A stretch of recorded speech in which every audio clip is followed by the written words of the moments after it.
Thank you for listening to Life Improvement Radio. You are listening to a rebroadcast of a previously recorded show. We're live at the Miami Book Fair, powered by Life Improvement Radio. TotalTutor.net for more information. Twitter, Total Tutor. Neil S. Haley, Facebook. LinkedIn, Neil Haley. Instagram, Total Tutor. Pinterest, Neil Haley, and Google+. And on Periscope, at Total Tutor. And I'm with my co-host, Eric Remmel from Life Improvement Radio, as we roll on. And I'm really excited for our listeners listening out there to say that you can go back pretty soon and listen to every Miami Book Fair interview that you and I have done in the past 5 years. Yep. Right on at the website, right? Yep. Yes, you can. And you can check them out, download them. They're on iTunes. They'll be everywhere. We're doing some upgrades to the website, so all of the years might not be available for about another day or two. But once they're up, you can click the links, download them, share them, put them on social media, do whatever you like. Well, that's fantastic, and it's exciting because I reminisce so much, and always very interesting authors. So I'm excited to welcome to the program author Rufus Jones Jr. Rufus, thanks for calling, and I'm interested in learning about a conductor, because I tell you, that's a challenging job for sure. Rufus, how are you? I'm doing well. Thank you so much for the invitation. It's glad to be here with your listeners. Listen, conducting is a very difficult profession. It requires so many different things. You have to be master of all trade within music. It's not that jack of all trades, and it's really a master of all trades. And so it's a tricky profession. When you add on the complexity of being an African American in the 1930s and 40s and being the first to do it, that's essentially what this story is about. Dean Dixon being the first to do exactly that. That's amazing. I've always wondered that myself. You know, how difficult was it? Did you have to be a master in all aspects of the sympathy or whatever you're actually, conducting music-wise? Did you know how to write and plan and listen and know, because you're captain of the ship, you have to know all aspects. It's just interesting. Do. And I like the way you said captain of the ship. I mean, again, this goes back to the racial component, which is an important point. Obviously, one of the major points of the book is that to do that, the ensemble has to really accept who you are, not just your ability, not your musicianship, your intellect, but the person that is on the podium. And you just go back to the 1930s and 40s, and you can get a sense of how difficult it was for many white male musicians to accept a black conductor who was the leader, who made decisions, the person who had to have a superior understanding of the repertoire and to impart that knowledge to the musicians and expect them to follow the instructions. That's a huge demand on any conductor, but almost an impossible task for an African-American to conduct during that time. And that's very interesting. And would you what made you decide to write this book and to tell your story? Absolutely. Well, this is definitely, I was always told this is my first book, my first biography, and I was always told and getting advice from my senior colleagues that you can't take this stuff personally. You got to be as objective as possible. But it was impossible to do that. I mean, the research was good, everything is quality. I'm comfortable with the end product, but this was a personal thing. I grew up wanting to be an orchestral conductor and not seeing many people who looked like me. And in my culture as an African American, that's really important. When you're the first or want to be the first, particularly the first in my family to go to college, you look for people, understanding the nature of the society in which I grew up in, you look for people who look like you, who have accomplished what have they gone through to make it. And Dean Dixon was that person. As far back as 1989, I found out about Dean Dixon in an Ebony magazine, a February issue of Ebony magazine, where he talked about Dean Dixon and other black orchestral conductors. And so rediscovered him while I was an assistant professor of music at Georgetown University around 2004. And at that time, wanting to know more and more, just fascinated about his life, but there was nothing of substance out there. And so as I began to dig into his life and dig into libraries and publications, I found a lot of inaccurate statements, inaccurate publications, and it just motivated me to get the real truth out about this incredible American figure, someone with talent that was equal. You can name any great conductor of the 20th century, American, European, and Dean Dixon's name should be among them because of his talent and because of what he was able to do, given the difficulty of being an African American during that time period. Rufus, what's been the result of the book? Have you had a lot of positive or negative feedback? Has it been well accepted? I've been so blessed because the feedback has just been encouraging to me, and just people who have. I'm so glad this book has finally been written. I'm so glad this story has finally been written, particularly in Europe, because obviously that's where he spent the bulk of his career. He left the United States in 1949 and spent 21 years in Europe making a name for himself before he returned, albeit briefly, but before he returned back to the United States. So his career was made in Europe, and so I've received more emails and of just congratulations and thank you for writing this story, because there are still fond memories of Dean Dixon in Europe and even in America, but mainly in Europe, because again, that's where his career was made.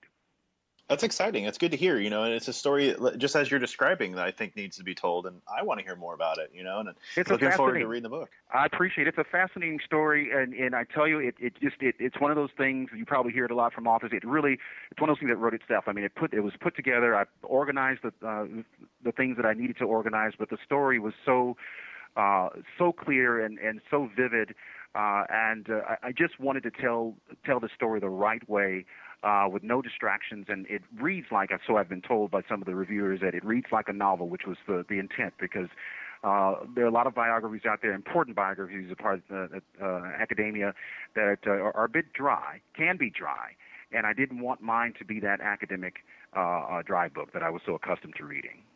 That's awesome.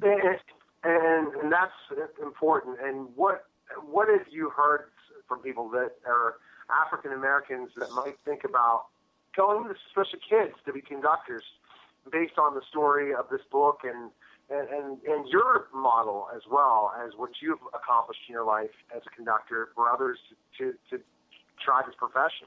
Yeah, it's a tough profession. Just know right off. I mean, anything worth having, we all know, is just it's a road. It's a tough road. But as a conductor, it's know your métier, know your profession, know your craft, and never give up. And that's really the story of Dean Dixon. It goes beyond. It really goes beyond the racial component, which is a big component. But it goes beyond that, because the story really tells how did he respond to all of the negativity? How did he respond to all of the obstacles that were put in front of him? Not because of lack of talent. That no one could ever question this man's talent, this ability. That was never questioned. It was that can we move forward? Are we progressive enough to accept this man into our circle of classical music? And so he never gave up. And that's what I would tell anyone. And I tell my students now, whether I'm teaching middle school, whether I'm conducting college, university, professional groups, I tell them, if you have dreams, particularly as a conductor, for those who come to me, don't give up. Learn your craft. Know it extremely well. And that's, you got to know extremely well. And study, you said it's a long road to get there. And I guess the result, are you going out and speaking with groups, or more sharing with your students about your story? Yeah, absolutely. As the book begins to get a little bit more traction, and people begin to learn more about the story and learn more about me, they're interested to not only learn about this story, but my story and anything that I could give to young students, not just musicians, but those who have a desire to do whatever it is that they've never done, their parents have never accomplished, their grandparents, and so. We still are in an age where there are going to be a lot of firsts in many families, in communities that I go to, in the community that I grew up in. There's still going to be a first. Even in this 21st century, there's going to be a first going to college. There's going to be a first to get that job that pays above minimum wage. There's still that first atmosphere out there. And so I've been very fortunate to have a voice in that people want to hear. They want to listen to my story, this story, and the encouragement that I hope to be able to give to those who listen to me. Rufus, I got a quick question. Do you have any future works, maybe some other artists or other conductors that you might want to write about in the future? I am taking a break from I'm actually doing more actual conducting, because I am a professional conductor myself, in addition to being a teacher, and so I'm doing a lot of conducting. This was a labor of love, but it took, given this is my first book, it took more time than I realized, but I do have projects in mind. I don't. It's not necessarily about conducting. It's actually more about another genre of music, dealing with gospel music, the history of gospel music. It's always been a part of my life, and I want to write more about it. But conducting is going to continue. I actually see another book about Dean Dixon because there's still more to say about this man. There's still more to say about the output, the recordings we don't know about, the thousands, literally thousands of recordings that are housed in the Frankfurt archives, Frankfurt, Germany archives, that I haven't been able to get access to, that will write itself. So there's a lot more to be said about Dean Dixon. That's exciting. I wish you luck. Yeah, that is. I wish you luck as well. Thank you. And what is interesting in the whole thing, as a teacher and going out there and telling people about the story, I think it's great, and it's something that. Are you hoping this gets into schools as well? Your book? Oh, absolutely. I'm actually visiting public libraries and schools.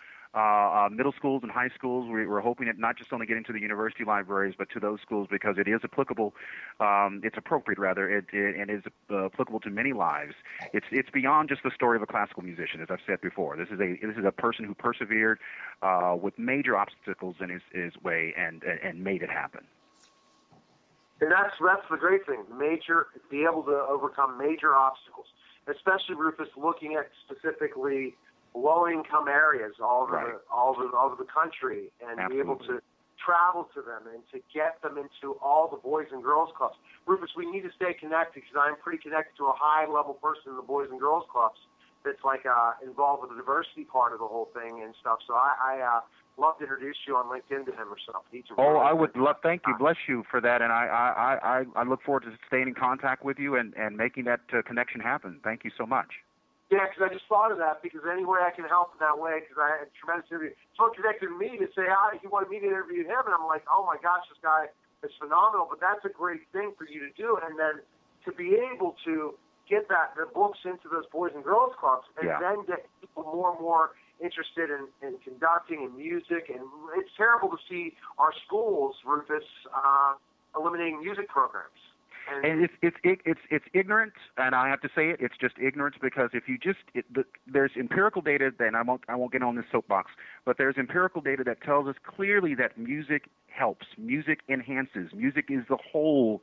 It rounds us out, and to just eliminate it like it's some kind of a side piece is just it's just crazy. It's the craziest thing, and I have nothing diplomatic to say about those who make the decision to cut the arts, because you're limiting our kids from really achieving greatness when the arts are not a part of their lives. Yeah, the arts, it's terrible, and they're not going to become successful. Kids need to have a strength, something that they really can hold their hat on and say, I am talented in this. Absolutely. And by limiting it just to math and reading and science, that's just not enough. Yeah. We're going to not have well-rounded individuals that makes the United States the greatest country in the world. It's the fact of our diversity, the fact of our ability to have different interests and different ideas. And if we get rid of that, forget about it. Rufus, where's the best place we can purchase your book and learn more about you? Where can we go? Absolutely. You can go on the typical places like Amazon.com, Barnes & Noble. You can even go to Rowman and Littlefield, Rowman.com, Rowman and Littlefield, my publishers. And you can even contact me, Maestro Abroad, .gmail.com, maestroabroad@gmail.com. That's my email address, and I can give you some information about purchasing the book. But definitely Amazon, Barnes & Noble, any online bookstore will have my book. All right, Rufus, contact me via email. My email's right on my website, tolltruth.net, and I will connect you LinkedIn with the person's like vice president of the Boys and Girls Club. I think it would be a fantastic opportunity for your book to be involved in the Boys and Girls Club across America. So I think I'd love to help you out with that. All right, well, thanks again. Good luck, and I love the story, and I love the idea, and I love how you're being a great role model to show for kids that you can achieve in different things that people wouldn't think African Americans could achieve in. And Absolutely. So, Absolutely. Thanks again. Thank you for your time. Bye-bye. All right, goodbye. All right, that was, again, Author's Corner, Total Education Network, powered by Life Improvement Radio, and we'll be back in just a moment. Thank you for listening to Life Improvement Radio. The views expressed by show hosts or their guests are their own and shall not be construed in any way as advice from Life Improvement Radio. We make no recommendations or endorsements for radio show programs, services, or products mentioned on air or on our website. Personal perspectives expressed by the producers, writers, or editors will always be presented as such. Any rebroadcast or retransmission without the expressed written consent of Life Improvement Radio is strictly prohibited. Thanks for listening.